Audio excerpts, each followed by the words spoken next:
हरे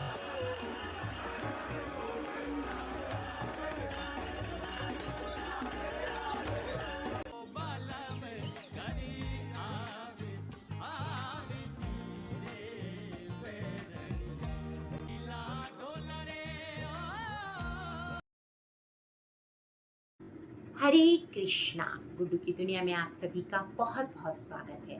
तो आज हम हरी हरी बोल सीरीज में आपके लिए फिर से वही जानकारी लेकर आए हैं कि 7 ठाकुर जी में से मदन मोहन जी, गोविंद देव जी, राधा रमन जी, राधा वल्लभ जी और बांके बिहारी जी ये सब कैसे प्रकट हुए। तो इनमें से आज हम आपको बताएंगे कि गोविंद देव जी कैसे प्रकट हुए।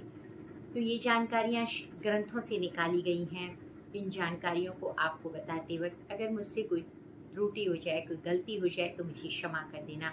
ये सब जानकारियाँ हमें पता होनी चाहिए, हमारे बच्चों को पता होना चाहिए कि हम वृंदावन खाली घूमने या पिकनिक मनाने नहीं जाते हैं। हमारे भगवानों का क्या इतिहास है वो हमें मालूम होना चाहिए। अगर हम बुक नहीं पढ़ सकते हैं, भगवत गीता नहीं पढ़ रहे हैं या कोई और पुस्तक नहीं पढ़ पा रहे हैं, ग्रंथ नहीं पढ़ पा रहे हैं, तो छोटी छोटी वीडियोस द्वारा हम आपको ये जानकारी आप तक पहुंचा रहे हैं। तो आप इनको सुनकर इनको जान सकते हैं कि कैसे हमारे ठाकुर जी प्रकट हुए और क्या उनका इतिहास है। तो प्रारंभ करते हैं। श्री शील रूप गोस्वामी पाद श्री चैतन्य महाप्रभु की आज्ञा से वृंदावन आए थे। यहाँ आकर उन्होंने भजन, कीर्तन, तीर्थ, उद्धार कार्य किए। एक बार आधी रात को ठाकुर जी उनके स्वप्न में आए और उनसे बोले कि मैं कौम टीला में दबा हुआ हूँ, मुझे बाहर निकालो। शील रूप गोस्वामी पाद ने ब्रजवासियों को एकत्रित कर टीले की खुदाई करवाई और 10 हाथ नीचे विश्व विमोहन श्री गोविंद देव जी प्रकट हुए। तो इस प्रकार गोविंद देव जी उनको मिले और फिर उन्होंने माघ शुक्ल पंचमी 1594 को छोटे से मंदिर में शास्त्रोक्त विधि द्वारा श्री कृष्ण प्रपौत्र श्री वज्रनाभ द्वारा प्रतिष्ठित उस प्राचीन श्री गोविंद देव जी के विग्रह की पुनः प्रतिष्ठा करवाई।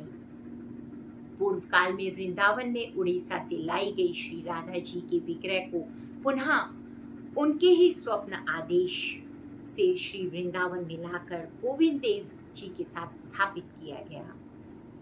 आमेर नरेश मान सिंह ने गोविंद देव जी का भव्य मंदिर बनवाया। इस मंदिर में गोविंद देव जी 80 साल विराजे।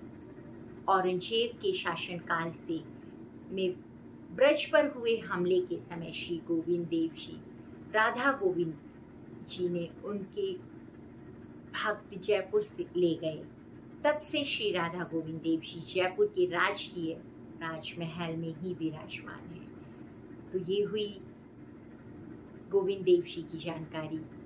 और अगर इसमें मेरे से थोड़ी बहुत कोई गलती हो गई हो तो प्लीज़ क्षमा कर देना और इसको जानकारी को आप भी अपने जानकारों तक पहुंचाएं, सबको सुनाएं। धन्यवाद।